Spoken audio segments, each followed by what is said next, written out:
And every time he'll win, when he walk off, his 3 girls running behind him like the Rick James grabbing his leg. I couldn't understand none of that. Because I could tell you a story about missiles on the side of the stage with 2 at a time and a ride before he run on the stage. Go low, man. Real life. If that shit ain't real life, it ain't real life. Just ain't real. Real life street stars. You know what time it is. Real life street stars. I'll put it together.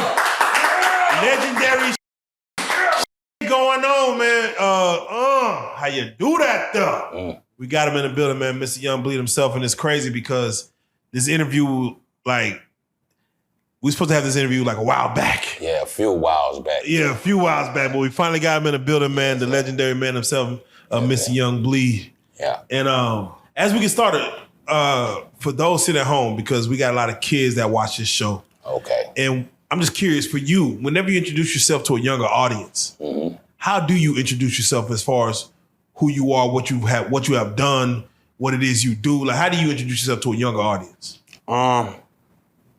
First I remind them, you know, my history, what I come from, you know, catch them up on that.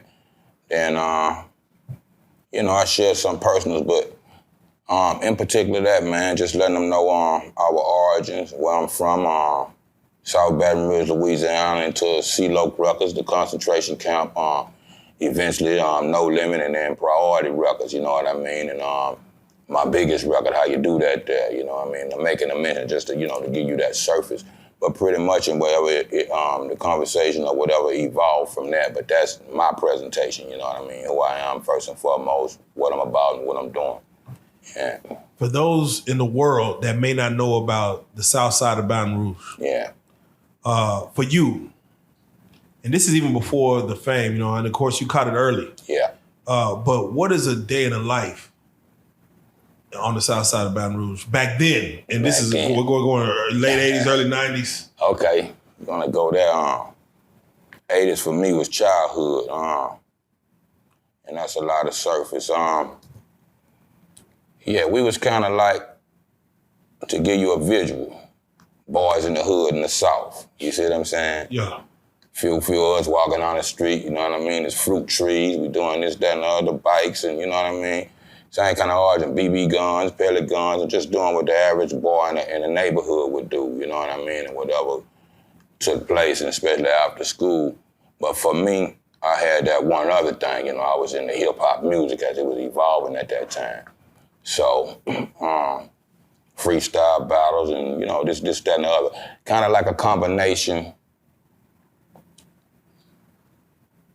And one of my favorite hip-hop movies of all time, Beat Street, Juice, and Boys in the Hood was kind of South Baton Rouge coming up in the 80s. And let me ask 80s you, into the 90s, yeah. because, you know, when people hear Baton Rouge, they know Boosie, Webbie, Young Boy.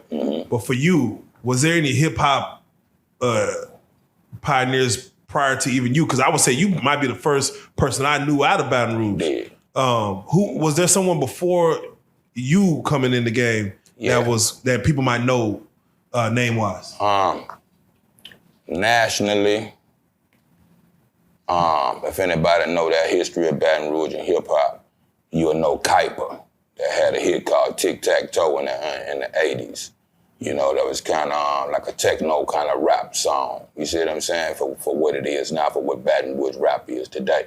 It was totally different. It was more party music, you know what I mean? Egyptian Lover, Arabian Prince kind of style music. Yeah. Shouts out to my big bro Kuiper. But,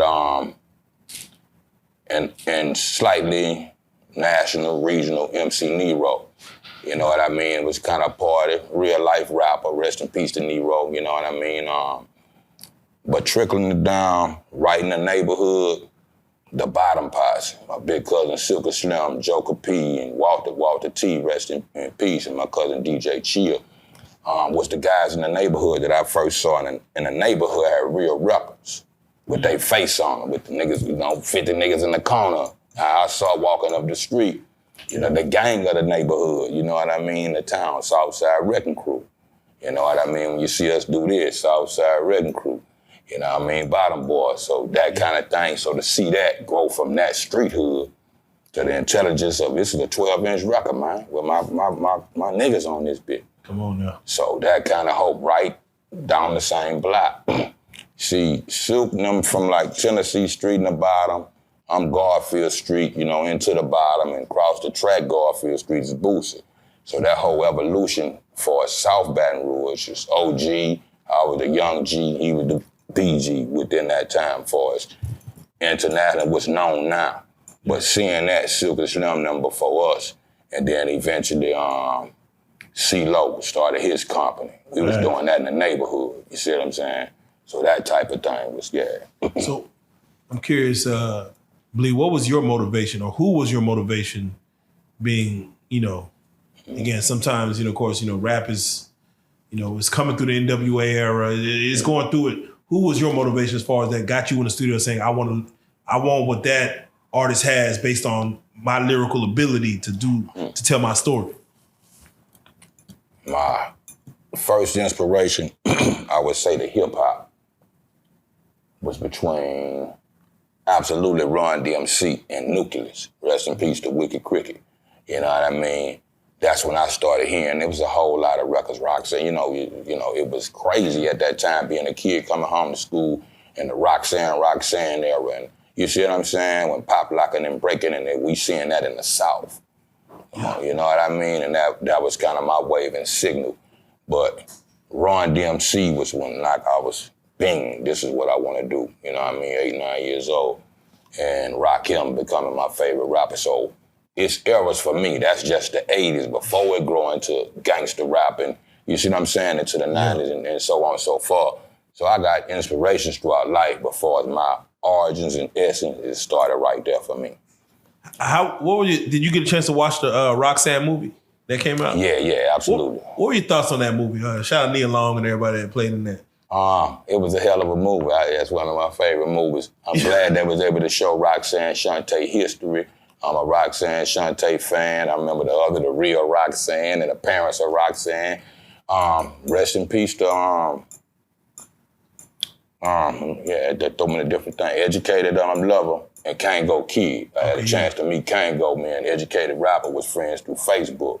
He was sick at the time and we could never, reconcile in life. But shouts out to Dr. Ice, man, Mixmaster. But I met Kango and Dr. Ice. And I was living in Virginia one year at the whatever the Fresh Fest was of that year, like 2010 or so, maybe, or right before somewhere in the early 2000s, late, going into the decade.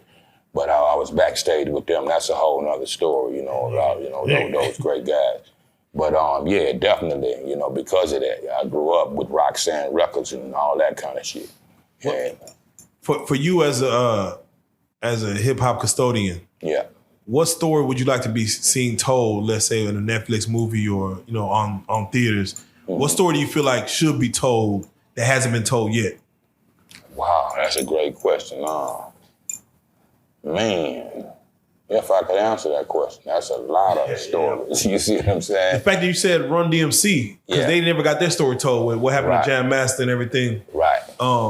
Is there a story that you would love, because they're going to do their homework and research to tell you maybe things that you didn't know about a certain group or a certain artist or whatever. Yeah. Is there someone you would like to know more about through the artists of, through the media of entertainment as a movie or documentary?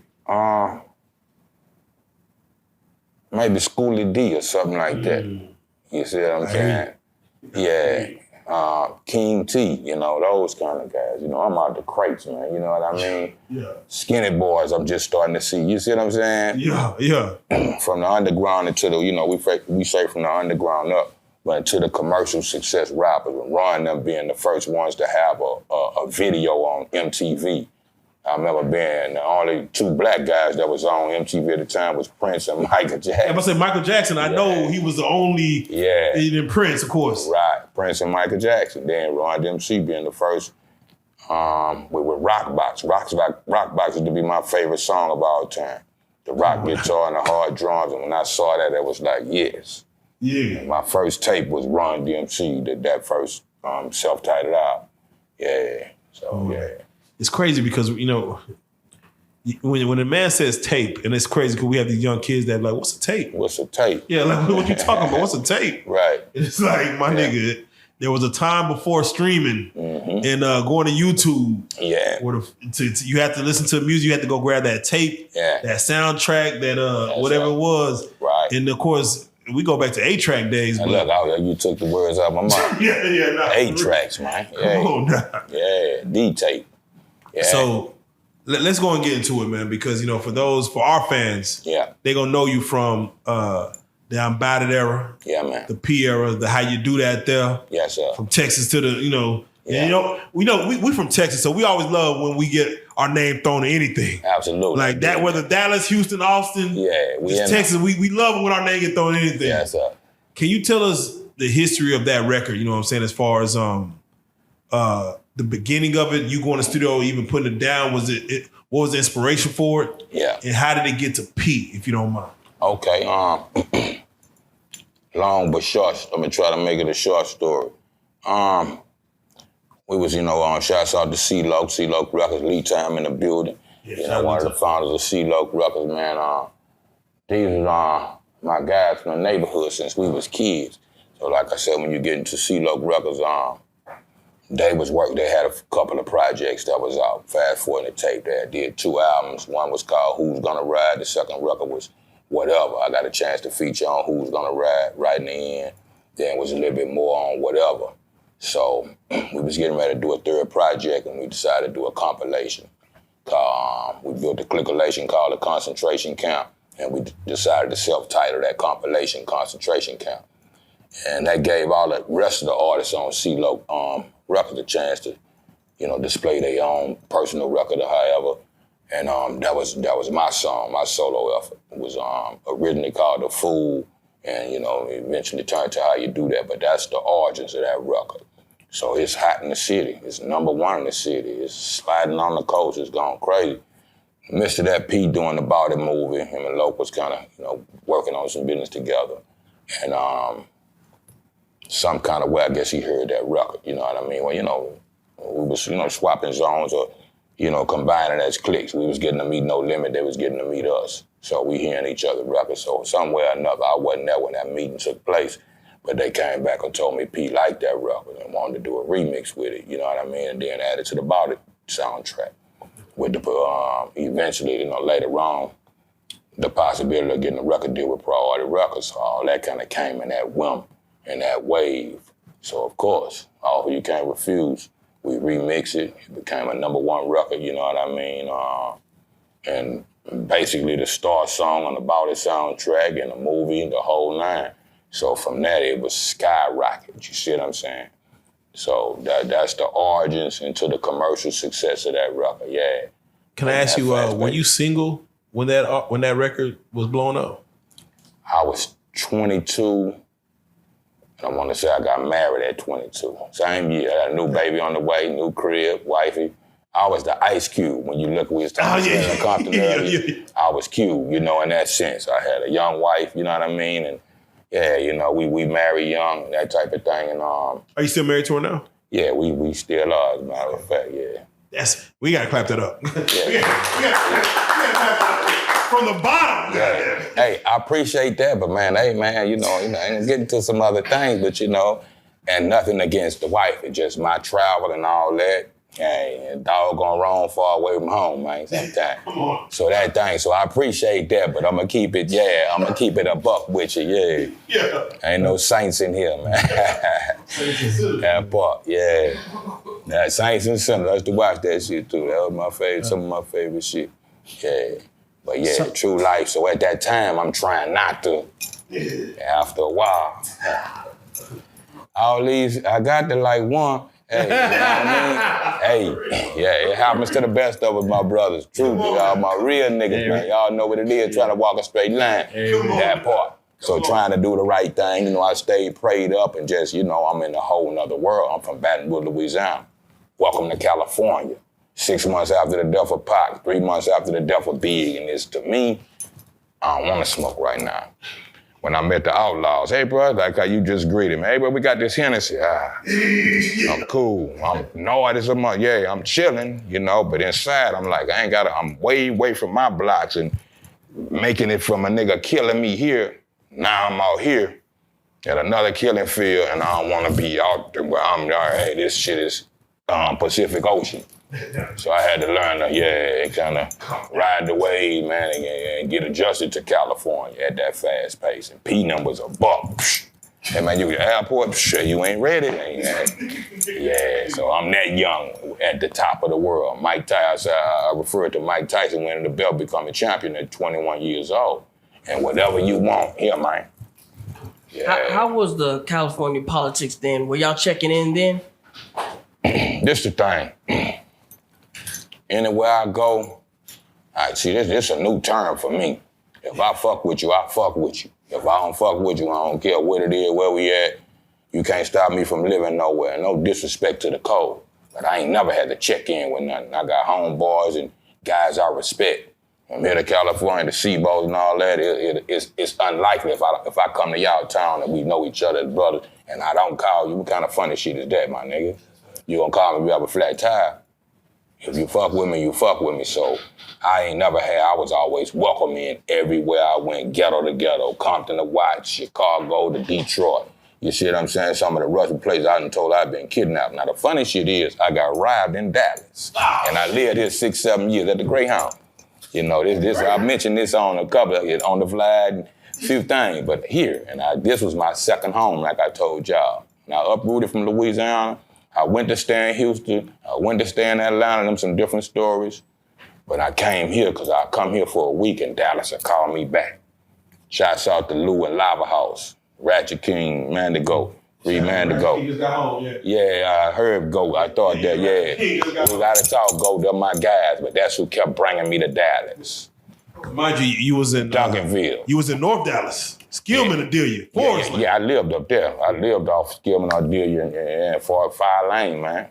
Yeah, I'll tell you a different story. Hey, yeah, man. So, yeah, I was christened Dallas here, man. And what kept me out of trouble, I came on all but a vacation. And summer, go out there for 6 months and see what happens. Since Lou will fly me out here, I go back home. Next week, he'll call me back and he'll put me up for a week out here. Motel 6 in Duncanville. The old ladies at all airports say, baby, you must got family here in Louisiana. Say, because you be here every week. So I say, I'm going to just go ahead and move. It's 2004. I remember this. Because I spent the night in Denton County, November 4th, 2004. That's how I came here with a show that night at the Star Club. Shouts out to G-Rock from 97. Yeah. True story. Yeah, man. On essay, man. That was so Dallas embraced me. And to keep me when I did my probation bid and all that type of thing, I'd be on the slab out here for 23 hours, studio to studio. Y'all kept me busy, kept money in my pocket, from Dope Boys to shouts out to Reggie Swinton from the Dallas Cowboys, from Arkansas, Victor Pittman, and those guys, all them niggas. Hey, and Sebo moved down here, so they kept me, and I ain't have to do nothing but get in the car and ride, man, and go to the studio. Yeah. So that kind of love, you know what I mean, I got from Dallas, so I stayed a while. You know what I'm talking about? Yeah, after the robbery situation, like, how was your outlook on Dallas after that? Did it still stay the same? Or? Well, the thing was, I didn't know the guys that wasn't that type of situation. Okay. As long as I was here, I didn't have them problems. You know what I mean? And, you know, from the gangsters to the goons, from the Cliff to Pleasant Grove, all over here, you know, and like you say, I lived off, and y'all know what that is, them dangerous blocks. If you ain't welcome, you ain't welcome. So that part of it, when I got robbed, I wasn't living here no more. I came back on Greyhound coming from H-Town. You see what I'm saying? Yeah. But I hadn't been here in a while, was in H-Town for a weekend taking care of some business, and had a choice to go back home, but my love for Dallas, now I'm gonna catch the bus, I'm gonna go to Dallas for a minute, go fuck, make some music, yeah. Man, that Greyhound is sketchy than a motherfucker. Hey, I know that now. Deep element.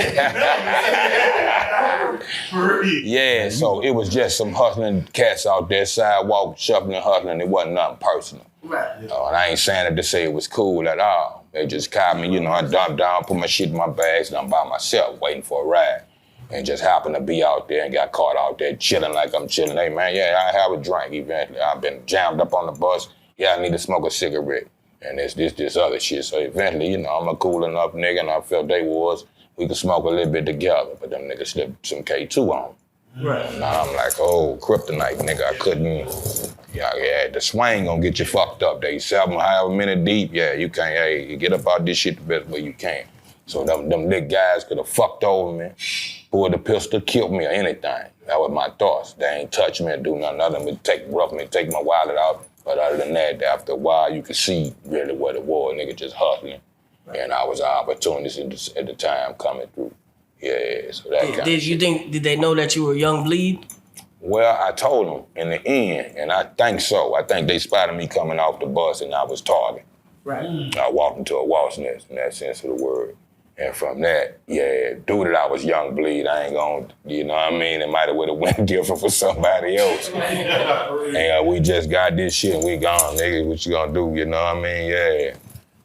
So, you know, thank God I walked away with my life, but that type of thing, my brother. Yes, sir. How did you get the name Young Bleed? What does that mean? I say, it's the young that bleed for this young generation. See, I just turned 50 years old, but I still got a young on my Congratulations. name. Congratulations. Live Richard, appreciate y'all brothers. Live Wayne, being the bridge between the young and the old generation. See, it's only one rapper in rap history that got a young on his name before me, and that shouts out the Young MC, Bust the Move, okay? So I'm the first one with that, but... Wait. How many youngs have come after you? I can't count them. I can't count them. I lost count. You see what I'm saying? So in that sense of the word, Bleed was my granddaddy on man. He was a World War II veteran, you know, South Baton Rouge native, and he was one of them kind of men from the street to the war that survived, come back home, and he stand-up guy, you know, concrete layer, you know, real man. But I shared life with my I just call him Papa. My papa as a kid, and by those times, we was talking early, in the late 80s, I'm 74, he died in 84, so it looked like 100 years. I only knew him for 10 years. Exactly, 84, 85, excuse me. But before he died, that Run DMC hit me and all that, so one of the talks on the porch one day, hey, Papa, you know what I'm gonna do one day? I'm gonna be a rapper. We used to watch Richie Rich, the cartoon. We was talking about special ed earlier, Poochie, I got a frog, a dog with a solid gold bone. So that kind of, yeah, you know what I mean? Silver spoon, different strokes, that era. Yeah. You see what I'm saying? So I'm looking at it as a kid and what I'm gonna do to live and make money. So that rap shit was my thing, because I was seeing what New York was doing. Hey, that's what I'm, you know, and then I was musically inclined before rap music from birth, my family, you know what I mean? Origins, from singing to church and congas and bongas, it was in the house. My granddaddy played piano, he had a harmonica partner, you know, so it was there. It was in me, but I'm learning as a kid what to do with this gumbo pot. So my shit was bing, that's my level of it. My granddaddy played blues and shit, but my shit is just rap music done. You see what I'm saying? But I told him before he passed away, that's what I was gonna do, be a rapper, own a record company one day. And so I went through a series of names over the years. And right before I got my major deal, you could change up in the street and switch, and you know, he'll know my first rap name, I know his and all that, but what the world know, you see what I'm saying? That stick forever. You can't change once you come out and it's publicized. So I say, what this shit really mean to me all the way. And I went back to that conversation with my papa and say, hey, yo, I'm gonna take his name, Bleed, you know what I mean? And in that sense, and then call myself a young chip off the old block, a younger version of him, just for a family foundation and carrying that portion on my back since he left for his old grandfatherhood legacy. I've been like that on some King Tut shit since 9 years old. As a kid, you know what I mean? What I'm gonna do to help take care of everybody, what can make me enough money. See, I ain't rap for the girls and all that, I rap to take care of. Make that shit to do, pick up where granddaddy left off, that part. Yeah, so answer your question. So, I had your CD when I was young, and it was always interesting to me because I didn't know what you looked like. Yeah. Because on your album cover, your back is turned. Right. And I always wanted to understand the motive behind that, because how do you get notoriety for your work if nobody knows what you look like? You know, I got stones thrown at me for that part of the game. I always said this, I was taught this. I ain't selling you face and ass, I'm selling you a record. But also taking you on the journey. But on some real nigga shit. Still paying child support, running from the police, you know what I mean? But really, true all the way there. The makings of that, I kind of kept that trend up after that trademark. But I'm a blues baby from granddaddy now. So my granddad is a Johnson. So I studied back to Jack Johnson, Galveston, Texas, to Robert Johnson, Mississippi, the grandfather of the blues. So it's a movie I always like with Ralph Macchio and Joe Seneca, old black man, always been for life movies with us. It's called The Crossroads. To show you the story of Robert Johnson. So like a blues dude coming from the South, I wanted to take a crossroad picture. Coming from the South, get to the cross, you got the West this way, the East this way, and keep straight. Kind of like 8-Ball with the Lost in that sense. So that was my effort, but I'm telling that to P, I'm telling that to Logan, they ain't into that, I don't guess, and really know. So we come to Houston, take a picture in front of a white wall. We got the green screen now, white wall, I take that picture. But being spiritual, taking God with me, and so on and so forth. In a sense, I think the question of the Sphinx was something like that. I don't want to quote that wrong. But they say, what started as a baby, crawling on four limbs, in the middle of your life, you walk on 2, and when you get older, you get walking on 3 legs. So I got a cane, and that kind of symbolism in that sense of the word. But it was really that effort to take the crossroad picture. And if you look at that movie cover, it got a guy that's right that I wanted to duplicate that. But they sent me that imagery back with the Stairway to Heaven and so on and so forth, which was my vibe on God. Yeah. And I made it make sense. But that was the original thought process to even take that cover. But everybody said, man, a lot of people don't know you. You know what I mean? In that sense, because people don't know my face because of that. But that became famous, so I kind of, Kaiser South say in that sense of the word, remain mystery man. And I think I say that in the first verse to keep it real, the first song on there. No, it's in the Bring the Noise. I'm going to remain a mystery and whatever I say. You know what I mean? In that particular song. So it all just kind of meshed and fell in place like that. But that wasn't the initiative. Like I said, I didn't, have the initiative to, as soon as I wanted to take a picture, smile in the camera. Nothing is wrong with that. But that was my focus and me just kind of being a blues baby into the rap shit, and trying to go back south and give them that South history and wherever it go to from here. I'm a baby starting from the bottom of this and I'm on my journey. Journey with me, you know what I mean? Walk with me, follow me to the end. And it kind of worked out both ways, so I didn't go against the grain, but yeah. And I believe, Vlad had mentioned this. He said, my balls and my word is for him from the Master P era, which, probably transpired over, 5 years to like 7 years from 95 to 2001 or whatever. Yeah. He said, my balls and my word by Young Bleed is his best album from start to finish throughout versus over, Ghetto Don with Master P over Mystikal. Yeah. He said your shit was his best album throughout. Yeah. This is Vlad TV. Yeah. Which is one of the, notoriety DJs throughout hip hop history. Right. For him to tell you that, how does that affect you as far as him saying your album was one of the best albums of the No Limit era? Blown away in that sense. And it's the truth about me and Vlad. Me and Vlad been homies for over 10 years. But through Twitter, he never been like how we sitting here, face to face, flesh to flesh. He offered me actually to come to California, but due to the COVID and all that, I flew for 25 years. I don't want to catch no planes right now. I drive anywhere I go, take off a day ahead, a week ahead, depending on the distance. But he offered me to do that, and a few years back, we would always reach at each other to do that interview. And I always thought, for some reason or another, I thought for a time or another, he was in New York somewhere.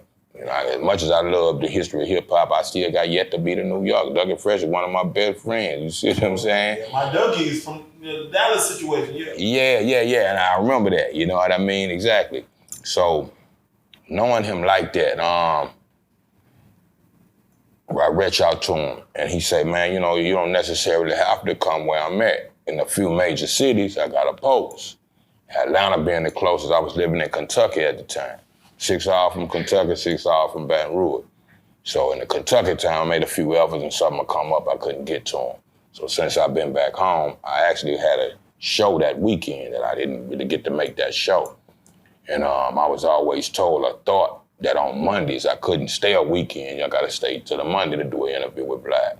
But it really was a Tuesday. So we shot out early Tuesday morning and got there just in particular to do that.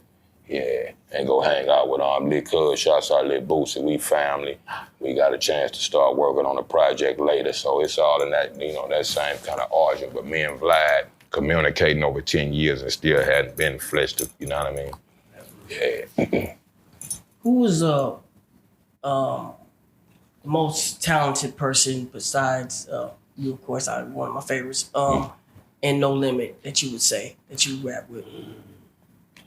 Hey, for me,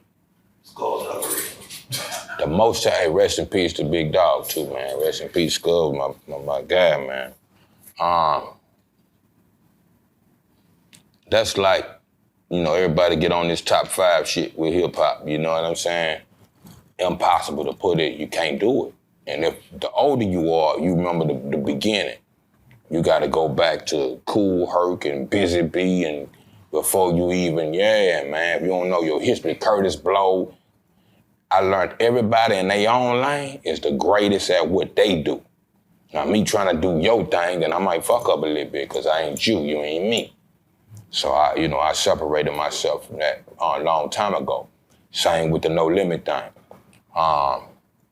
Cain and Abel. Everybody had hits. Mystikal, Slim. You see what I'm saying? Fiend. You see what I'm saying? Mr. Magic. You can't do it. Mia.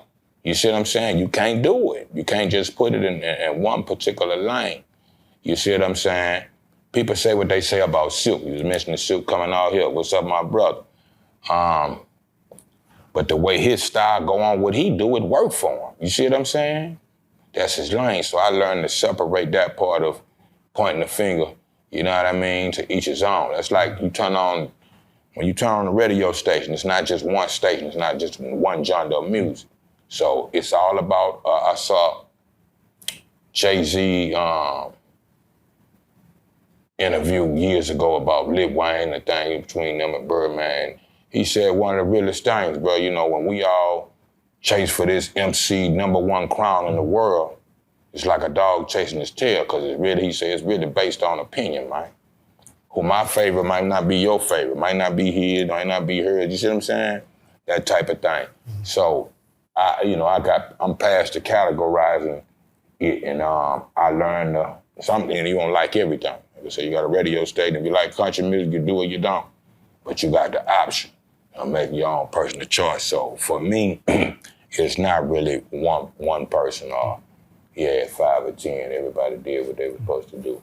When you think about, we always talk about hip hop quotables. Mm-hmm. In No Limit, what is a bar that you heard from one of your label mates that made you be like for me, it was always like, man, he's soldier rag on my eye, soldier fit on my frame. I scream, whoa. What else? I said, man, okay. Yeah, I mean, that, I was like, oh, that's so bad. Damn.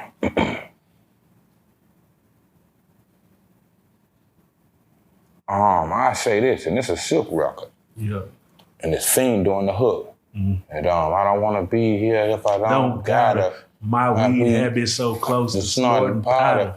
Got a few bitches, but they all about $1. And they don't holler unless you move in narcotica, man. Yeah, true life. That's them couple of bars right there. So that's one of my favorite, man. Well, Pimp C wasn't No Limit, but you got me thinking, break them off something. So like I say, for me, my mind, so it's hard to narrow it down, but that's one that stick out to me all the time. Blair, I gotta ask you, what was your thoughts, being a fan of NWA when they came in through DOC and all them? Yeah. When Snoop Dogg attached himself to No Limit, because that kind of shook the hip hop nation up right then when they announced it, before the music came out. Right. Right. What was your thoughts when you heard Snoop Dogg from the West Coast is with Master P and No Limit? It was just like, you know, I was around when that was taking place, of course. But for me, being a Snoop fan, before you got to go back into what 92, 93 or something, Chronic, Doggy Style days, before the Tupac days. You see what I'm saying? Snoop is Chocolate Goldie on the record. This nigga's the Mac on records in the world. One of the greatest evolutions in hip hop. We was talking about this time. The first time the world heard Snoop with the deep cover soundtrack with that 187 on the undercover cop. And who the fuck is that? This nigga was so sneaky detective. The way he and the way Dre and they built Snoop, he didn't just jump right out with him. You know what I mean? Yeah. He did the Chronic after that and gave you little bits and pieces of it. By the time we got Doggy Style and we already knew what it was. For promotion, marketing, and advertising, the perfect evolution. So Snoop became that guy. And so melted mellow, if I could say it like that, you know, laid back was his whole shit, smoking and chilling. The world had got on the Chronic and everybody is smoking. Since Cheech and Chong, since Up in Smoke, we wasn't on them, you know, niggas smoke, but we wasn't advertising marijuana like the Chronic rebirthed it. Yeah. You see what I'm saying? So they the chocolate Cheech and Chong. I mean, so to come down here and get into that Buck series, it was like, it's cool, you know, whatever they got going on business-wise, but it's a little out of the Snoop element of me hearing them on a Dre or a Daz beat. So I had to take that part of it. He gonna rap on whatever he rap on, not taking nothing from him, but I was interested to see how that went down. And it worked how it worked, but it ain't, you know what I mean? Yeah, like I said, once you hear something for the first time, I wouldn't do a replay of a sample for years. If I couldn't sample that record, because that was my christening. If it don't sound like that, my energy ain't the same. I had to learn how to record, you know what I mean, and put my vocals down and then eventually grow into the instrumentation. I come from real live instruments. Yeah. But if it ain't James Brown how I heard it, you can't replay James. Don't even fuck with it. Ooh. You see what I'm saying? With Snoop Dogg's sound from the West Coast, when he came to New Orleans and, you know, got in with P, was Down for My Niggas the first track that you said, yeah, Snoop is part of this? Or was it something before that? Just like I'm explaining to you. To see Snoop, I knew and did, you know, we had our shared show with No Limit. That whole different No Limit Buck. That was like this here. You walked in No Limit at one time, it looked like a Muslim classroom. Yeah. And it was at the table, everybody's bounce shit. So to see laid back Snoop on that, it was different for me. You see what I'm saying?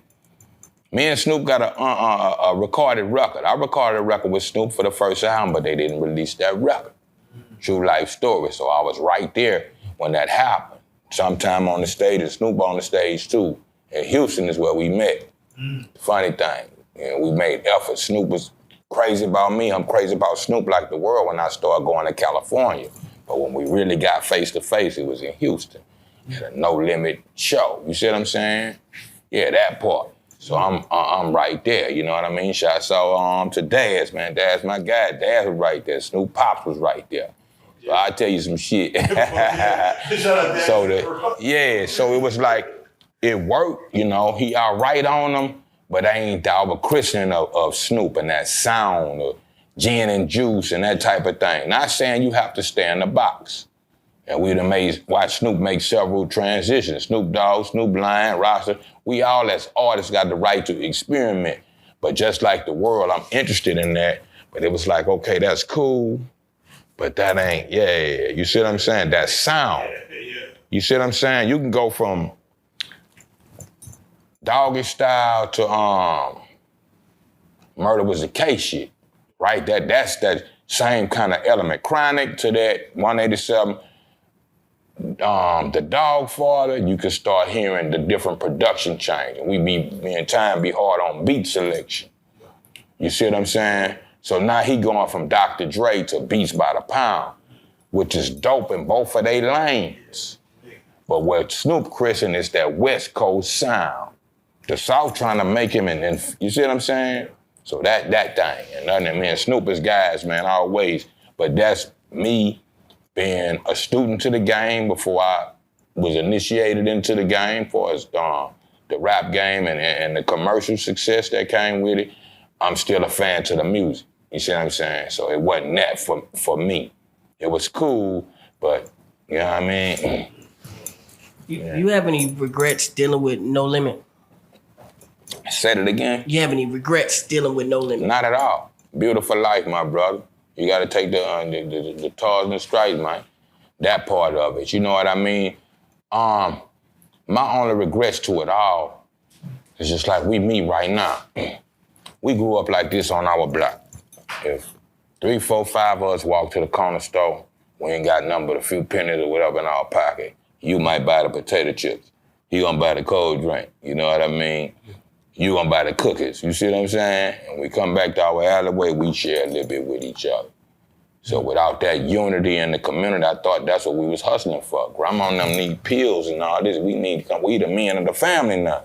And now we can't even get to the money because me and you on this girl like both of us or this. Come on, man. Yeah.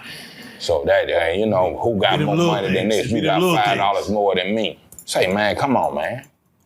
We cannot do this as black men, as black brothers, and blame it on white America, man. If you got something, I got something, we can make something happen. And when that part of not standing, that whole thing, and that go beyond No Limit, that's just my essence. Yeah. You know, it's crazy because, you know, Dipset used to always talk about what Cameron, Jim Jones, Jules, it was always one-upping each other. Yeah, right. Like, we ain't about to communicate. I'm going to just one-up you. I'm going to pull up with in that new thing. Better than your shit. Yeah. That competition. We been doing that since Tonka trucks, man. And Hot Wheels, man. Come on, man. We boys or we men. Yeah. That part of it. I thought we growed up, bro. Like I said, I'm speaking from being 50 years old. Yeah. Coming into that 22. Underground before that. I've been doing this since 9 years old, since 1983. Come on now. 41 years of my life. That's more than how I dedicate my everything to it. So I'm looking for, hey, bro, this what it is? For some shit. But everything else that's love. Hey, man, unity in the community. And I'm a baby cub Panther on Chairman Fred them in Chicago, man. My big cuz. Yeah. And so I'm about that shit. You know what I mean? Yeah. Each one teach one. So, Bleed, let me ask you, what is the importance, do you feel, of beats by the pound when it comes to the No Limit era, No Limit saga? The legs. Wow. You can't run without your legs, man. You can talk all the shit you want. Where the beat? Where the stage? You see what I'm saying? It's crazy because their run when it comes to production, for all the albums that they have a hand in, man, you know and how the much sound. You know how long you gotta stay. If people really knew what happened, if we get this 5 minutes of fame bullshit, when you see a video that ain't 5 minutes no more, the blues guys did it, 2-minute songs and all that kind of shit. You know what it take for somebody to take their time out of their life and sit there and push these buttons, read these books to learn how to even translate what's in your soul and psyche into this computer and make this motherfucker say what you wanted to say and inspire the next person. Hey, you can't run without your legs, man. Come on. Yeah. Let me ask you, do you know, where is Beats by the Pounds now? If you know. Like, where I talk to Mo all the time, off and on, man. Moby Dick just put out a record. You see what I'm saying? That type of thing. All of us still, we brothers, you know what I mean? Some shit is public and some shit is in-house. So like I said, ain't no personal pleasure that I have with nobody at all. I know everybody individually. I talk to KL sometime, Odell, you know what I mean? Craig B, the same thing. You know, we know they turn to the medicine man over time. You see what I'm saying? But individually, we all grow up, man. We ain't them same little 20-year-old kids no more. And not saying they not, I know it's something they working on that I'm gonna keep on disclose, but everybody got their personal relationships and all that with each other. You know, time change, you know, kids and grandkids, man. Nah, biggest facts. Yo. Now, hold on, we just spoke on Snoop, but I gotta get your take on when Mystikal joined No Limit. For you, as Young Bleed, what was your thoughts when Mystikal coming out of Atlanta and doing it, you know, when he had, you know, he already had his single popping. What was your thoughts on Mystikal joining No Limit and what that would have brought to the table? I knew Mystikal in the time before No Limit. Shouts out to Big Boy Records in New Orleans. Okay, so Fiend, those guys. I remember they was coming through Baton Rouge. So of course, Mystikal one of the few that, that come out of Louisiana went to Jive first, if I'm not mistaken. Then whatever they worked out, he ended up back. I ain't gonna say necessarily backwards, but he ended up on No Limit. You understand? So we was always, already a diehard Mystikal fan, phenomenal coming out of that shit.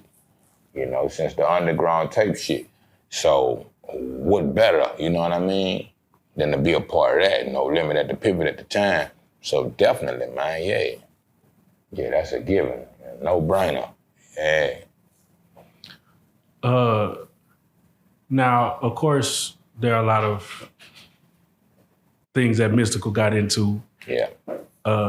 Did you see any of that when you all were coming up together in the game? Was that the vibe he would give off? Let me tell you this. When I moved to Dallas, shouts out to Grifter, world fame. See, Shout out Grifter. Hey, please Man, believe. shout out to motherfucking Grifter. World fame. Me and World Fame got a song that never came out. World Fame gonna go to war with you and tell you I'm the Prince of the South. But we know the other Prince of the South, Mystikal, Prince of the South. Now what I saw, and my brother Lee Time could vouch for this, used to be a Chinese Kung Fu video game. And the samurai was on there. And every time he'd win, when he walk off, his 3 girls running behind him like the Rick James grabbing his leg. I couldn't understand none of that.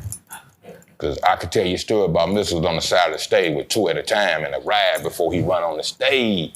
Bitches go low, man. I ain't no player hater. I'ma keep it gangster. Good Lord. You ain't have to worry about no pussy, man. You understand? Yes, sir. Go low, man. He gotta run from a bitch. That kind of shit. So I don't know what's the inside and what's out. Shouts out to my brother, free my brother. I hate to hear whatever. We all go through things in life, but nobody's perfect. You don't know what's gonna lead you down a dark path you ever get to come back down from. So that part, I know him from being a true good brother and that type of thing. Me and, we do what we wanna do, but that ain't nothing that I never saw he had to worry about, man. So let me ask you, Skull. Skull. Shout out to recipe, Skull. Rest in peace, Skull, big brother. Because it's on my mind. Yeah, hey, in my heart. Bleed, let me ask you, for you, as far as much money as you touch, did you get situations where women will tell you no?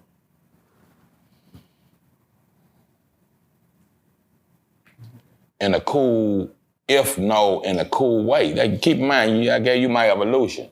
I wasn't doing that. I wasn't chasing the broads like that. I was the same kind of way. The broads, is a lot of broad, and it's shit I had to kind of get out of because I'm married at this time. Yeah, pivot. My wife been in a certain place with me, and there's 100 bitches lined up, and they super bad. I'm signing an autograph like this here to keep my head down, and she respect me. Yeah, we can talk about that now. You know what I mean? Yeah. He know what it is. Yeah. Hey, I'm gonna say this for the record. Some bitches will rape me. Nigga, come on. Dude, I'm gonna keep it gangster. For real. We'll take advantage of a nigga. God damn it. Say that, man. I can tell you I ain't gonna disclose who it is. If I say that, from how you do that video, I was running. Hey, I pulled up one morning, wiped the color of my eye, there 3 buses of all kind of women from the Philippines to whatever. Was a lot of Caucasian women back then? It was a few. Okay. It was mixed up. Mexicans, and it was mixed up. Oh. I'm welcome to California. This how, and thanks Pete, bro, I couldn't ask for nothing else. You see what I'm saying? But me trying to figure, hey, how to handle all this shit, yeah, I had to run it high in the video set a couple of times, my brother. Nigga. Yeah, man. Get my feet on the ground. It's that fast and it's, shit. And different, depending on where you raised, the south and north is different, the east is west is different. Some women is more aggressive, some are more independent. Nigga, you ain't gotta do all, nigga, I got you. Hey, it's a whole, that's a whole nother world, man. Trust that. The Italian New Yorkers, they seem the most aggressive when it comes to saying, I wants what I wants. And nigga. Hey, and so I'm gonna take it from you if you ain't man enough. Hey, yay, man. Yay. All right, well, let me do it like this. Let me ask you, of course, during that era, Yeah. even in Dallas, Yes, sir. the artwork of what No Limit was doing, shout out Pen and Pixel. Pen and Pixel, man. Because Absolutely. when it comes to that look of when you see the Master P, The Last Don. The candy coated, the covers, man. Yeah, the covers of them CDs. Yeah. It fell into Dallas as well because that was the look of the South when it comes to album You covers. said it best, my brother. Can you tell us the importance of Pen and Pixel as they was doing these album covers for P, No Limit, and a lot of niggas throughout the South? Hey, like you said it best for me. That's how I was gonna address it. That was the candy covered, you know what I mean, coating of the South for its album covers. And I'm seeing it before I even had a chance to go meet them. I'm watching what New Orleans doing and all this and this, from that to Cash Run to whatever, you see what I'm saying? That was kind of like a bubble plastic when you're shipping shit, you know what I mean? That type of thing. Wait, what was it like you needed them? Like, no, just from the South. Yeah. It's like, if you're trying to get on, you need to have these niggas fuck with your album cover. Like, versus doing some other shit that you're trying to do. Okay, so what I told you a second ago, I try to do totally the other shit. I'm talking about a country-ass crossroad with dirt on that bitch. You see what I'm saying? I'm on some blues shit that the kids ain't on no blues. Country rap tunes. You see what I'm saying? A suit for a 22-year-old nigga ain't have the purple cup and, you see what I'm saying? Like a cutlass on there, you see what I'm saying? The message in the music and where I was trying to head, and for us, my diversity's coming up and now I done made it. God done promised me something and I'm on some one-on-one really with God. Quit selling this cocaine, I got something for you. Right. Throw that shit in the river, man. From that, platinum, gold, okay. I ain't playing with it, man. Yeah, that kind of shit. So I'm in a whole different bracket. That's young father, but they're too young like everybody else. You know what I mean? People used to call me the meditation man. Everybody, I like pussy and all that kind of shit, man. But what I promised to this dude up here, that if I got this opportunity, I'm sticking to my script. Do the right thing with it. Right. Who's the craziest out of No Limit? Like the craziest, wildest one to hang around with? Like you just never knew what was gonna happen with it. For me, ultimately, maybe C Murder. Right. I'll give you a few. C Murder, Magic to some degree, rest in peace. C Murder, Magic, Mystikal, you know what I mean? I'm telling you, you know what I mean? It's shit like, oh man, we gonna hide the truck, man, and keep him over back there while he is two in the back with him. Yeah, that kind of shit. I'll tell you that much. But those guys, and somebody else I'm trying to say, Mystikal, Slim, and the thing, what I was trying to say is this, I only met Slim once in life. Wow. But I know the stories and whatever, and we got a chance to meet and embrace one time, and next time I know he wasn't here no more. He was supposed to be the third verse to I Smoke, I Drank to. That was finna be our introduction and first record together, and me and Magic was running, you see what I'm saying? Skull was super cool. Like I said, I tell you a million story, bro, and it's really family, nothing but love. Right. But the paper and the politics, man, you know what I mean? Right. Yeah. Was everybody about what they say in the rap back then in No Limit? Like, this is the thing I want y'all to understand about me and No Limit. And let's take a commercial break after this. I'm gonna say this. I'm from Southside Baton Rouge. Right. I'm raised by a man from the Ninth Ward of New Orleans. I ain't from New Orleans. Right.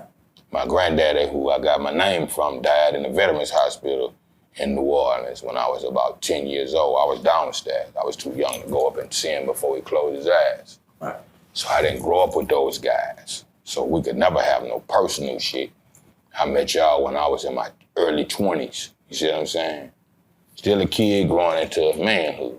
21, you're all the way out here. 18, they're gonna give you a gun and send you to that jungle, man. So I don't know them like that. And no disrespect and discouragement when I say that. So, yeah, I couldn't mention. Everything else, like I say, from that part, paper and politics, because it was business. And from there, we got around each other's number love. Right. Person to person. The rest of that shit, we ain't beefed out and all this because it's something he did me and I did him. It's what came with the industry structure and how everything, right, brother?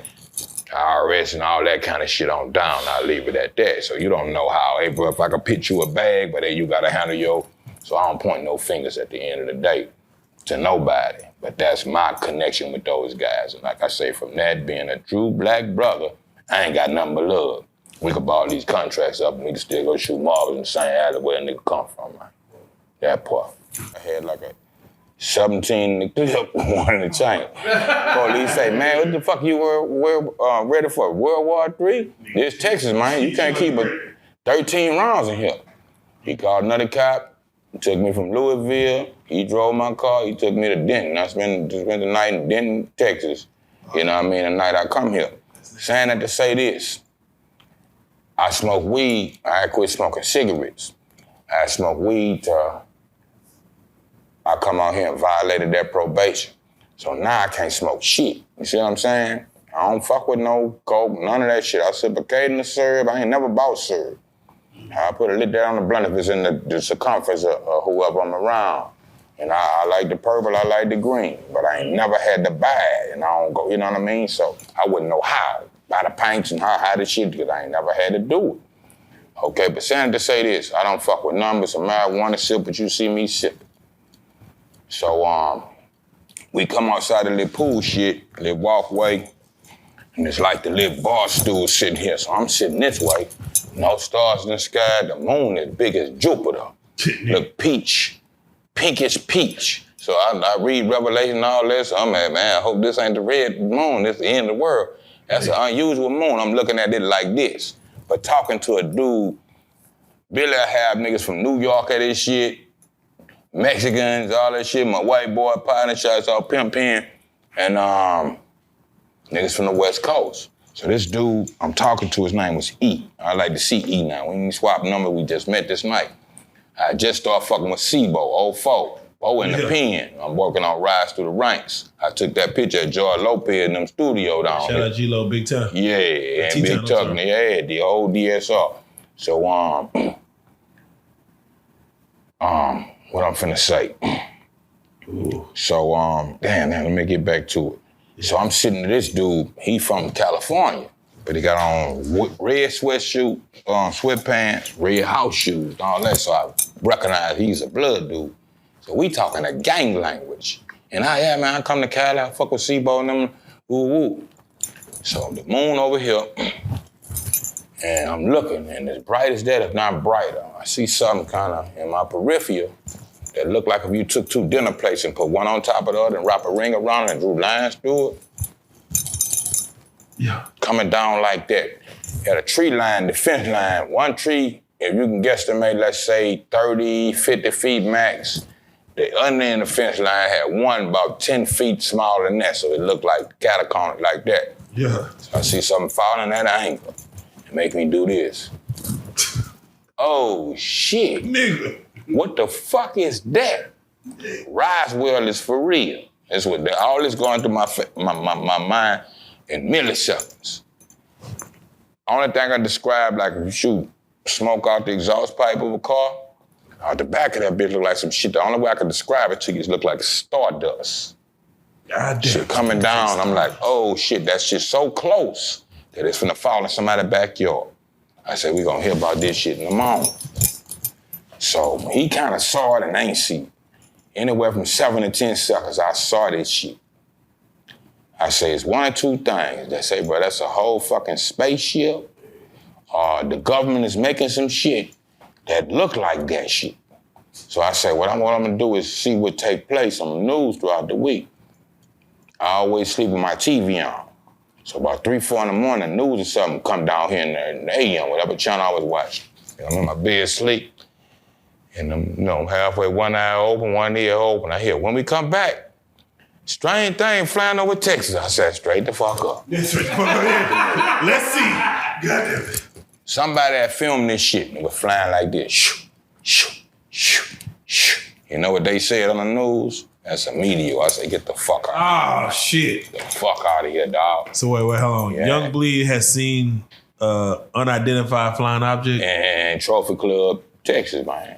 And outside of Dallas, however y'all put that. It's the only time I've been there that night. I ain't never been back to the house since. Yeah, see, this is big because we only hear the other races talk about what they might have seen. We don't hear us, us talking about what we might have seen. Lately, we coming out with these cell phones and all this other shit. I got some shit in my phone I can show you right now. I saw in St. Louis. There's a spaceship in my phone. Remind me when we finish this and I'll show it to you. We gotta see. We gotta see. Yeah, absolutely. Goddamn. Mm-hmm. All right, Bleed, with that being said, we had spoke a little earlier about, of course, you coming into some money when you first did the first contract. Yeah. And we spoke on it as far as who's the first people that was in your corner versus the first people that was looking for a handout. Was it family members? Was it friends, partners? When you touch a 6-figure deal with when P said, hey, or Priority said, hey, we're gonna put you on. Yeah. Who was the first people that you had that had their hand out when you went back to Baton Rouge? And like I said, so minute for me, I have to think deep to think of somebody in particular. We all hip to that. But my family loyalty, my street hood loyalty, homeboys, nobody in particular really did that. You see what I'm saying? If anything, with small chain family member, man, big cuz, give me something, that type of thing. Yeah. It wasn't a loan me 5,000 and all that. I did shit like that, but not on the asking me for it. You see what I'm saying? In that sense of the word. I made sure everybody was paid that participated on that record. I really paid and probably overpaid. I didn't know how to do that. But what I wanted to do is just off the loyalty. If you did something for me, I'm gonna do something for you. So I always believe a man sweep the floor all fucking week, give him his check at the end of the week, man. You know what I mean? Did you have a manager or a lawyer that was Yeah, shouts out Uncle Polly, C-Loc Records into the concentration camp and Corleone family. So we kept, we would stitch, two guys, man, that went into priority and broke a lot of shit down from being some baby from Baton Rouge. So we kept up with the books and the money. We took care of things, took care of everybody in the clique and the family and all that. So we took care of our people best we could, provided what we had. You see what I'm saying? That worked the rest, you know what I mean? So did small outside influence, go back to the neighborhood, the corner store, junkies, and that type of shit. You get that, you know what I mean? And family members, I'm sure it's somebody real minute, but not to that degree or in that direct way, you know what I mean? In struggle, everybody might say, bro, but put their burdens on your heart and know you the beneficiary that might could help out or whatever. But I was always that kind of guy. If I hustle in the street and I'm getting the bag, nigga, if I fuck with you, I'm gonna throw you some shit. You see what I'm saying? So that part, I kept a tight ship, a nice niche ship in that circle and try to stay away from that type of shit best I could. Yeah. What was there to spend money on? And I'm not saying that in a sense of there wasn't anything, but like these days, you see in a lot of hip hop artists, they got to invest in lots of jewelry or in like the Rolls Royces. But it seemed like back in the day, like it was very easy to just, like a FUBU jersey or whatever it was. Like what were you guys spending money on? What was important? What did you have to have as far as looks was concerned, or for it to be known that you was one of them? The whole thing you saying, my brother, Pimp C said it the best. He said, all this shit here, man, these instruments, this jewelry, man, the tractor business, the tractor. See, Superman, out of all the superhero characters, he said on Kill Bill, he don't have to dress up to be Superman. Right. He got to dumb down to not be Superman. That's why he become Clark Kent and fit into society. But as far as rap music, if it ain't the donkey chain, the fresh car and all that, you ain't no real rapper. For the kids, you see what I'm saying? They got to see the Superman that's on your chest to believe that you really Superman. Mm-hmm. Now at home all the time, I don't have this shit on, you see what I'm saying? But to identify, you see what I'm saying? It became our identity. Anything else look too African rooted or whatever your heritage is, that ain't, you know what I mean? A guy said to me recently, people eat with their eyes. Man, I saw such and such. You know what I mean? I can go a lot of ways with this, but if it's not appeasing to what you would expect a person to look like that's carrying a certain title, then they don't even consider it for real. That's real. Yeah. Now, Bleed, I gotta ask you, because, you had mentioned coming from the West Coast, doing your thing, and getting back to Baton Rouge. There was times where you couldn't even like get to the club and perform because the club was already fucked up. How was it transitioning back to coming back home? How was promoters? How was the people? Because you from the shit. So it was how was everything coming back home? Like winning the World Series. Ooh. Your next door neighbor could be to you, and y'all cool and all that, but they don't really fuck with you like that. You know what I'm talking about? But now that the rest of the world give you the voucher, you come home, you had that side, then of course you got the hate and all that other bullshit. But for us, club days and shit like that, and people coming out, like I said, we was like, I don't think this existed before us. Me, Lead Time, CeeLo Records, Concentration Camp, that it was a time in our city that we couldn't perform in our own clubs, at least for about 3 or so years, it seemed like to me. You see what I'm saying? Yeah, that part. Shots out Too Short is one of my big brothers. Rest in peace to Biggie Smalls. They were saying Notorious Big at the time. My cousins was actually the promoters of this particular show we did. We spent our life, it's called, what it is, time on the Raising Cane thing. That used to be the Centraplex, the River Center now. But it used to be Centraplex. So, LL and Ron and all that, when they came to that place in Baton Rouge, they was guards to us. You see what I'm saying? As we came up, we performed on that I know about, that I participated in one time in that building. And the time that we evolved in Baton Rouge, if Too Short came down there, he opened for us. Notorious Big, I don't think they had all his money, and I was still getting used to who is Notorious Big. He come to one of our hotels down there, and I know my cousin personally said they was going to take care of this guy, and he never came to the show, so I don't know what the business was. Yeah. But even No Limit at one time opened up for us in Baton Rouge. That's how it was for us being the NWA of Baton Rouge in that sense. Yeah. So let me ask you, because you ran your pivot, you got through your thing, and then Boosie come right behind you. Yes. And it's funny because we're in Dallas, and I remember my partner from Louisiana put me on a Boosie around like 2002, 2003, just saying, "Hey man, this nigga Boosie, man." He from Louisiana. He like, this is the only nigga I listen to. I'm like, who the fuck? Yeah. And mind you, Boosie started getting his national game when it came to like the Jay-Z, Coogee and all that. But how was Boosie coming right after you get into the program of y'all situation? How was it for Boosie coming up in Baton Rouge based on what you just watching, from what you just been through, watching Boosie come up? We all got our own stories in different time, and keeping in mind, we family. Boosie is my cousin, but we about 9 years apart. So if I tell you I was rapping in 83, 84, he was just being born. Yeah. Sugar Slim them before me.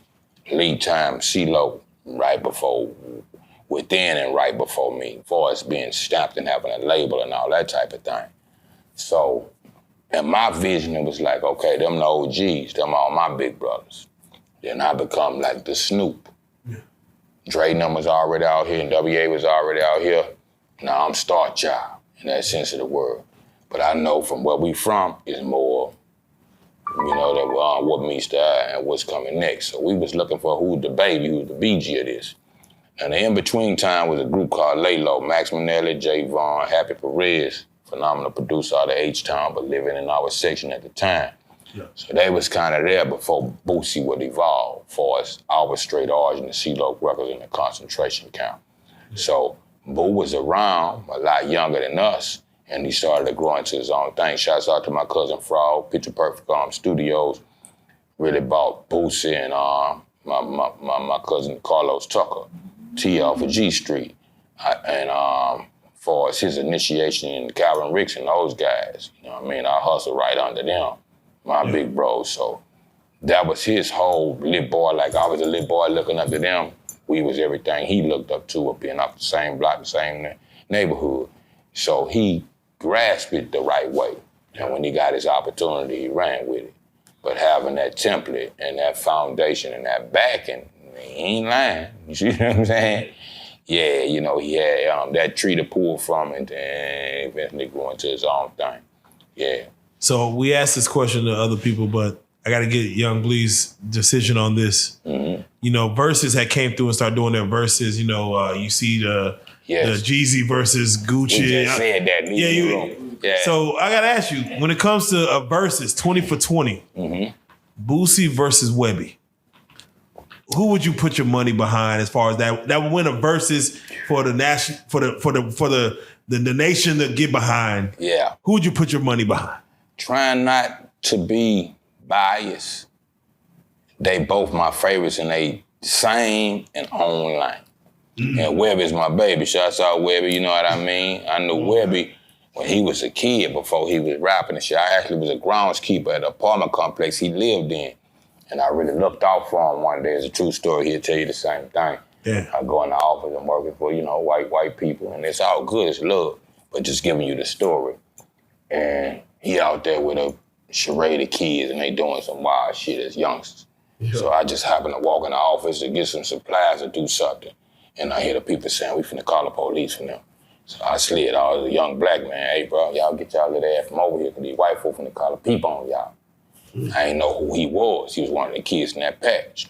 Later on, he got a song in the city. You hear us mention, do it big then on I Smoke, I Drink.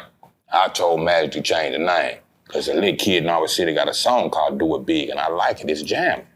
Then that's Webbie at the time. Well, we'll meet. I said, say, bro, hey, nice to meet you. Shouts out the Lava House again in Lou now. Oh, yeah. Come on. Me, Boosie, Super Slim, them. We had a Motel 6 recording one night. Shouts out Angelo. Mandigo was there. Yeah. You see what I'm saying? That's in Baton Rouge. The Lava House. So Angie really took me to Webbie in the room. In the room, he was ducked out. But she brought me over there and introduced us. I said, man, nice to meet you. I like that record. He said, man, shit. They call you Tank was my nickname. I was like, yeah, he was taller than me or some shit. Looked like it anyway. Yeah. He said, man, I was one of them kids one day when you told, get y'all ass from over here for these white folk. He said, I lived over here, and that's all what evolution meant. And shouts out to Derek. To this day, we all friends and family. Yeah. So, in that category, it's kind of one and the same. Whatever they do amongst each other, but me listening to it, not trying to be biased with Boosie being my family, but when you're talking ghetto stories and all that, they was always hand in glove. They're another great duo since Run DMC, Pimp C and Bond, 8 Ball and MJG, Big Boy and Dre.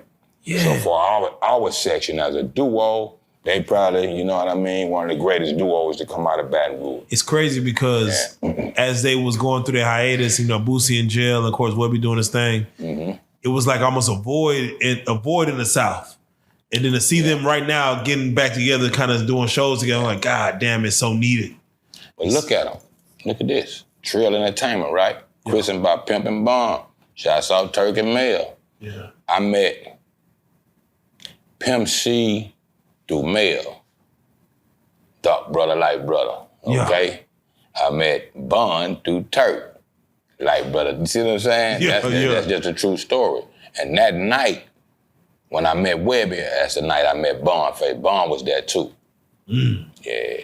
So they like a baby Pimp and Bond for Baton Rouge and Trill Entertainment. To call it Trill, that ain't what we say in Louisiana. Yeah. That's a Texas thing. Yeah, but for Texas. Come on, man. You see what I'm saying? Yeah. So that part with that christening, and a lot of people don't know Pimp is from Crowley, Louisiana, into PA, into. You know what I mean? Okay, when I say this, I know these guys, personal rest in peace to the Pimp, man. I cried a million tears. So I'm going to speak it to you from the heart like that. So I saw that, you see what I'm saying? Even Webbie called himself with Sweet James Jones Jr., some shit. Yeah, Sweet James. I mean? Yeah, so that's their whole christening from Louisiana into Texas. Yeah. How important is that Texas-Louisiana connection? Like, how many careers have been birthed behind that? Hey, I don't know the exact number. You see what I'm saying? Well, how many have you seen? Not just how many in general. A lot. Rest in peace to 3-2. You see what I'm saying? Big Mike is here, my big brother. The Convicts, Rap-A-Lot rappers and all that kind of shit. Tim Smooth before Mystikal that came to Rap-A-Lot. So here I am, I'm a kid saying, where can we go outside of Louisiana? Who really fucking with us? We not in New York and eventually California. How can we get on? Those guys were my inspiration. Because one came to Rap-A-Lot and one went to Lou Skywalker, Bust Down with Tim Smooth and those guys. So exactly that. You see what I'm saying? Our thing is, our Def Jam of the South was Rap a Lot. You see what I'm saying? So it's our dream to try to get on with Rap a Lot. Miami was farther than what Texas is when you ask that. We right next door neighbors.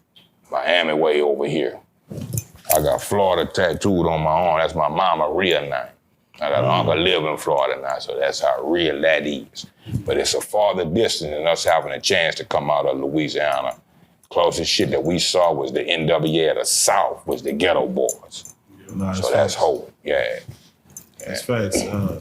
Lee, let me ask you, for your song to get put on the I'm Bout It soundtrack, would you say I'm Bout It is the movie was like the first Tubi movie that came out? You know what I'm saying? As far exactly that. When you say that, exactly that. I said that on Vlad, one of the greatest B-level movies of all time. Shouts out to Master P. Man. It's always that bat scene. Yeah. I don't know if they use jelly or I'm like, it's always that bat scene where nigga beat a nigga with a bat. I'm like, I don't know what the fuck they use to show that blood, but I'm like, this might be the first Tubi movie that before Tubi was a thing. Before that, Dolomite, man. Nah, for real. For real. Yeah, you do what you gotta do, man. and shouts out, rest in peace, Rudy Ray Moore. Him and my grandfather kind of knew each other in life. I always wanted to meet him, and I didn't get to meet him in life. So shouts out Rudy Ray Moore on Dolomite. How do you grade Eddie Murphy's portrayal of Rudy Ray Moore? I like anytime you can educate the people that fill in the void, that's missing the gaps, it's necessary. When I first saw it, I thought he was gonna redo the Dolomite like the movie, but he showed you the behind the scenes. So what kind of created what created the image of Dolomite. I ain't gonna lie, we have a Dallas native, Charleston White, who, of course, a Dallas-Fort Worth native, who said Dolomite was kind of the reason why he created the character of Charleston White, because he thought that Dolomite was who he was. Yeah, Rudy Ray Moore was portraying Dolomite. Yeah, I thought that too. Yeah. We all did. Before we knew Rudy Ray Moore, we know Dolomite. My uncle, my granddaddy, James Donald Good Bleed Johnson Sr., his son was the same, but without the good bleed, it was Peter Weestraw, the devil's son-in-law. So I grew up, my granddaddy was all but same off the eagle. Motherfucker shit got your fish out. They talk like Dolomite in the house. That's how I knew that, because that's what I watch on Friday nights with him, my uncles and shit like that. So my whole introduction is my granddad, and he was like one of them old men at that time. Yeah. Goddamn. Yeah.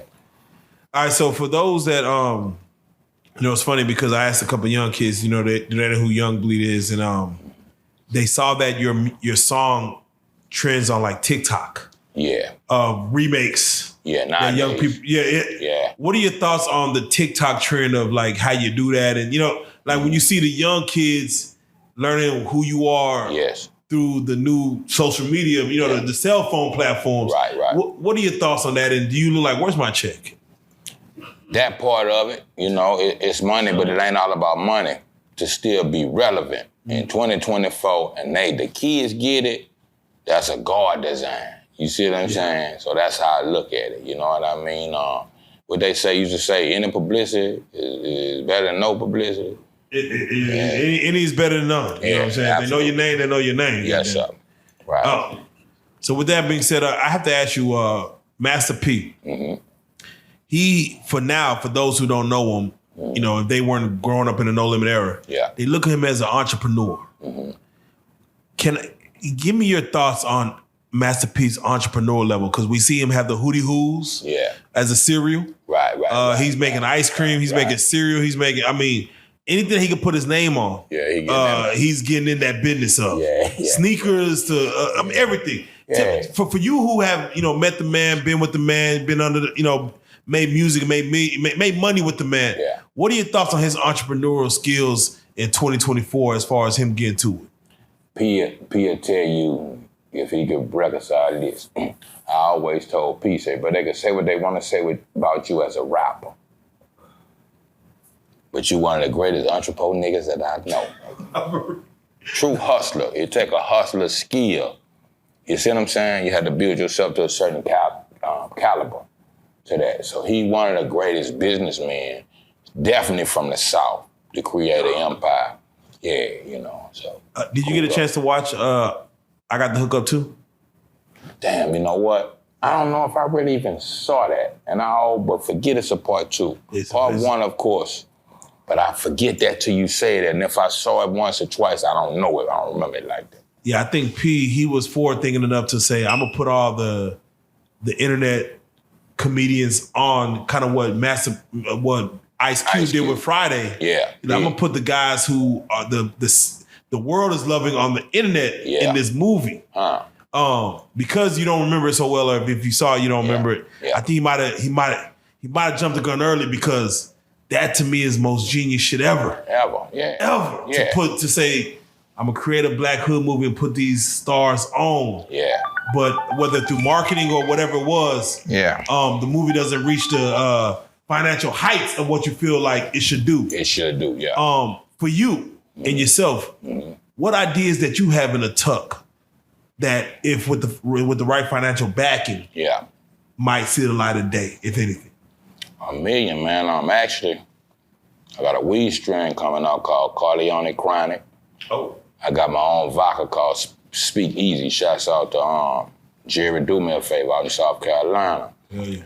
I have a liquid CBD fusion liquid drink that's called Seaweed. So I got a lot of things in the make. You see what I'm saying? And so on and so forth. We're doing a movie series right now. Shouts out to Miss Donna Butler and her whole family. That's called Divine Intervention in Baton Rouge. It's kind of like an 1800 slave kind of movie. Fast forward into about 2023, and you go through this kind of time portal. Like in the world. So it's a lot of things, you know what I mean? But it's what you're known for. When you look at the poster for the movie Scarface, now see you got a part 2 coming out recently, Tony Montana. He said the world, you know, his name is Tony Montana, but the world will remember one name, Scarface. Scarface, come on. So when it come to me, you remember Young Bleed and Balls of My World, how you do that there. But it's a million things I do, you know, under that leash that's on the way. So yeah, things like that. All right, so we got to talk about current events real quick. I got to get your take on it. You watched last night assassination attempt on Donald Trump. Yes, yes, sir. You being in the business, you being in society, making money, where a lot of Black people, I ain't gonna lie, they look up to Donald Trump. They say, hey, he had some of the best 4 years that a lot of Black people have seen with the little PPP shit. Yeah. What are your thoughts when you see an assassination attempt in 2024 on a president you're hopeful? My daughter's, let me show you how ironic this is. I told you I lived here. I'm in second home, Dallas. My daughter called me yesterday. Said, Daddy, we was in New Mexico in the mountains, so we getting the phone, not getting the phone. We in a whole nother world. We don't know this is going on, you understand? I had a homegirl that called me from Pittsburgh and said they just tried to assassinate Donald Trump. I'm out here where I'm living.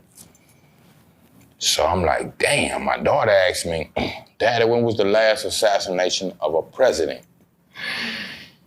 1963 in Dallas, Texas, where we at right now. Come on now. JFK. Come on now. That part, so I'm way back there with, wow. Ronald Reagan got hit, Reaganomics in the 80s, but he wasn't assassinated, he wasn't killed. Correct. See what I'm saying? But to see that yesterday, man, I'm still digesting it in that sense of the word. And I'm not how Bob Marley to say, man, I don't dabble in politics, man. And my reason being is, in my neighborhood, they just starting to change the gentrification. You seeing now, damn, what street am I on? What the fucking building this is, man? There wasn't a corner store I walked through with a note for my grandparents and got cigarettes before I was 18, and they trusted me with them. Come on now. What was going on? You see what I'm saying? So to see that, man, I don't try to get too deep into that.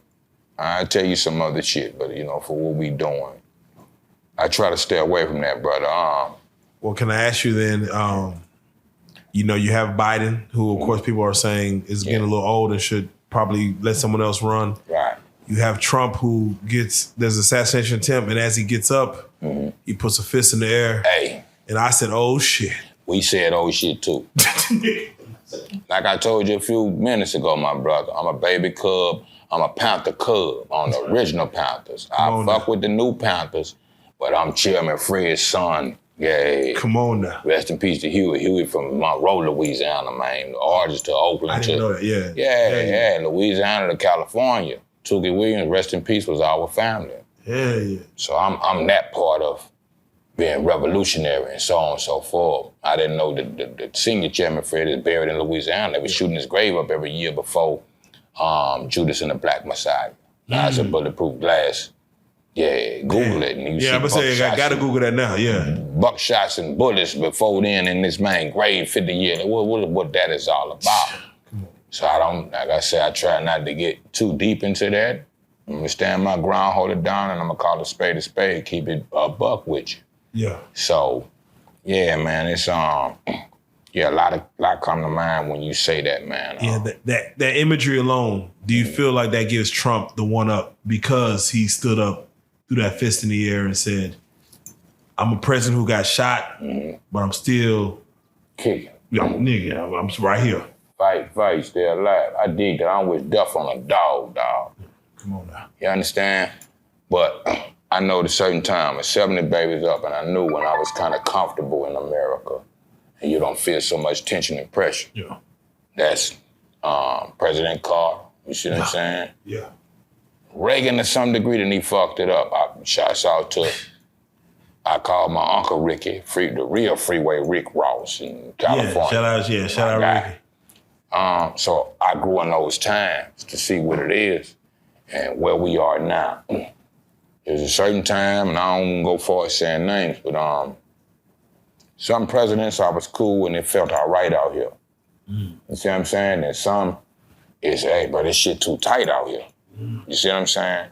So in this time, any kind of foolery and all this crazy shit that's keep equaling people dying and all this bullshit, black and white alike, hey, man, I was having that conversation with a gentleman.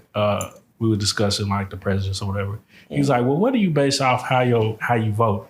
I said, "I base it off of the atmosphere. I base it off of how my family, how I feel when I move out. If I go out and get to the gas station, and they might not have nothing to do with that. Yeah. But shit, if I get to the gas station and it's $4, you know, if I can't get my rent go up if I can't buy a loaf of bread for under $3, I can't fuck with that. He broke you a bad, and I hate to say that, but some fucked up. Right. It wasn't like this when you got here. Right, bro.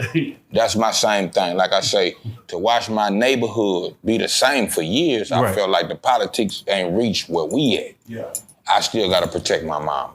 Yeah. My pops and all this kind of shit. I die in my front yard before I go out here and go cross seas and dive. Them shit ain't got shit to do with me and how we, not just my family, but the community. And then the eternal community and external community. If it ain't for that type of justice, what are we doing, man? When we ride on the slab all the time, we see all this free land out here. We shouldn't have homeless people in America, man. We should not, goddamn it. So, man, you could fit Canada in Texas. In Texas, the biggest state, in the country. Land is you heard what he say? You could fit Canada. Land is abundant. You could. Hey, man. We could. Come on. So, nigga, facts. The mentality of it. So, because you gotta, I want you to put our audience in your mentality. Yeah. You sign a deal. You get 6 figures. Yeah. And your first situation was to buy property. Yeah. Most folks would have spent their money on jewelry, on a lavish car, to show that they the man in their hood. What made you move to buy property versus shining and doing your thing and being the man in your city? Fatherhood, in that sense. I've been a father since 17 years old. I never felt the grade, but I dropped out of school to raise my little man. Oh, that's right. He had a sister after that. I'm a father of 5 kids and 6 grandkids nowadays.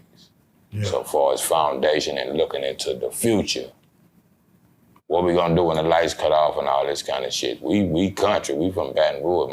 My grandparents had farmland. Cut a chicken neck off and all that. What we gonna do when the lights cut off? You see what I'm saying? So I always get some grass under your ass, man. Come on. And you still never really own nothing. You pay a state tax and all that type of shit.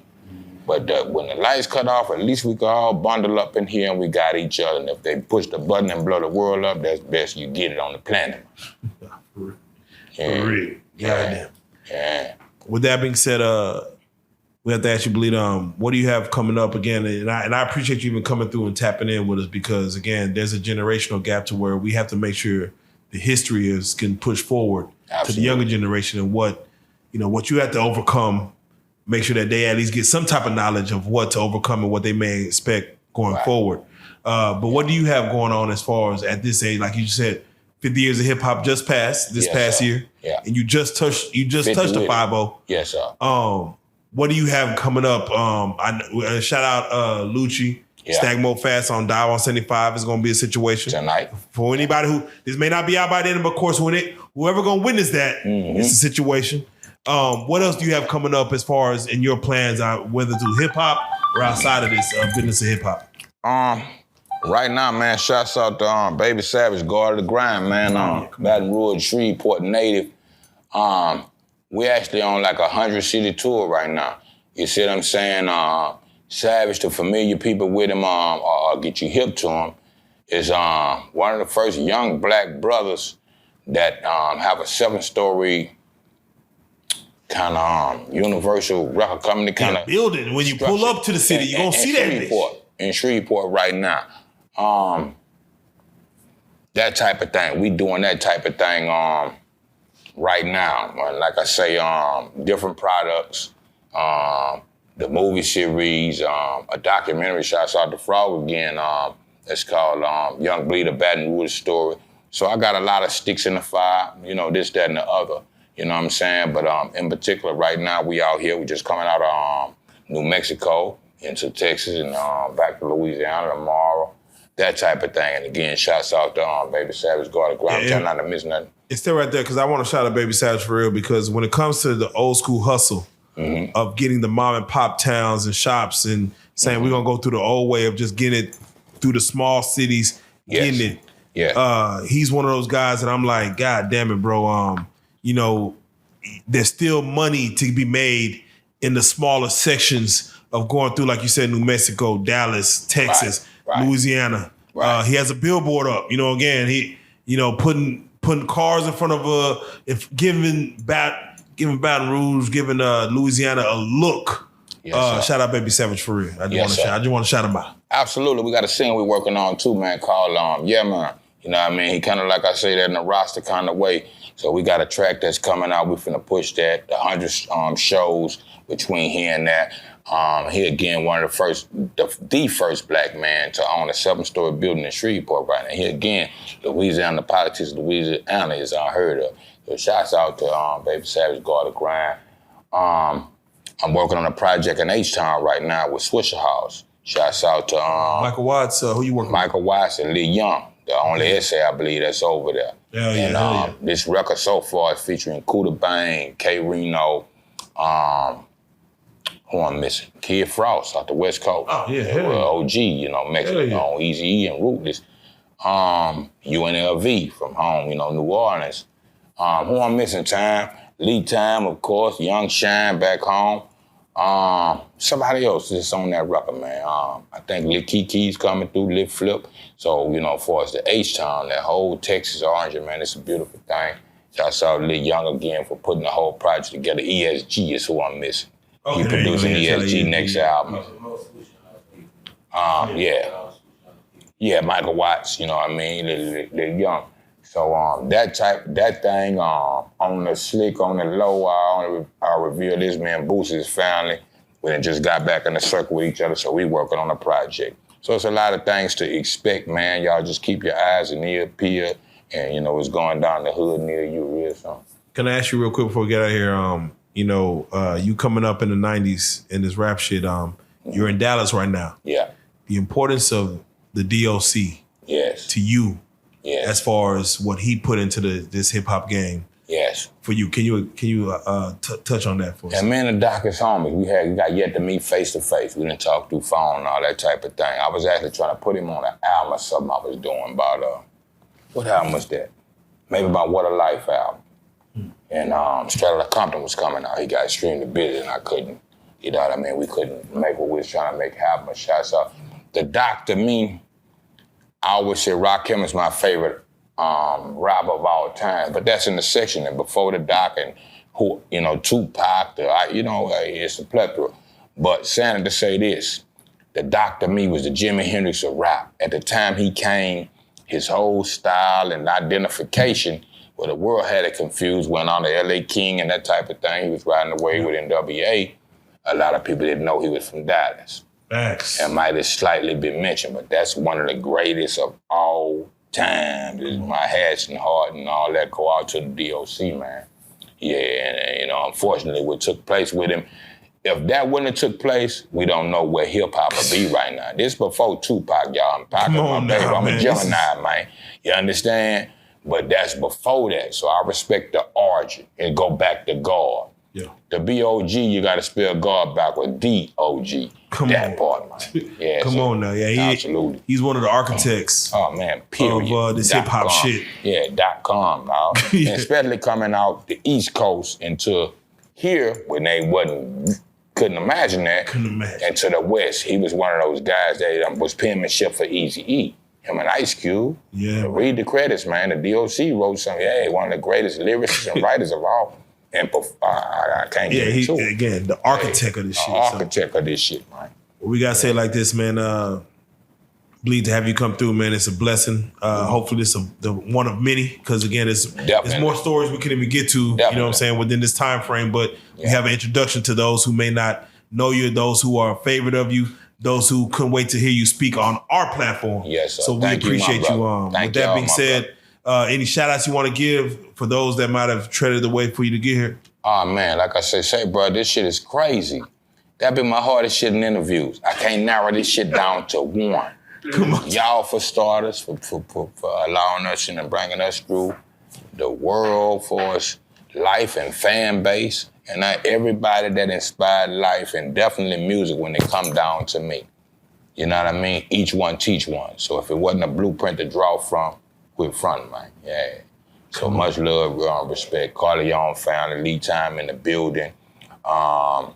Social media platforms, man. For anybody trying to reach me, Facebook, Young Bleed fan page, Twitter, The Real Young Bleed, Instagram @Real Young Bleed, Snapchat, I think it's Young Bleed. Anything else, Google me, man. You can't miss me if you're looking. That part. Hey, you know, you legendary, bro. Like I say, who that say they want to do that? Man. Yeah, man. Get your ass with blue black. Blue black. Look, I said earlier, I said ain't no saints in the building, but really I had to reincarnate myself. I'm from Baton Rouge. Yeah. When Baton Rouge used to be the 504. New Orleans was the 225. So, you know, for on the Saints, and I got black and gold on today, man. Shouts out. This is my partner. His name, I met a Indian guy last night, night before last in Farmington, named Dallas. But you see what this say? Navajo Nation, man, way in Farmington, New Mexico. Yeah. So, you know, the world round, man. Let's keep it and let's hold it down. That part. Yes, sir. And this is the best part. Yes, sir. Young Bleed, Hey. you are a real life street star.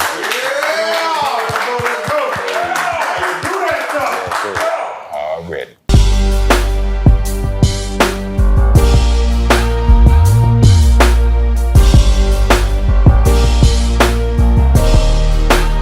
Shout out Reallyfe Street Starz, nigga. Move.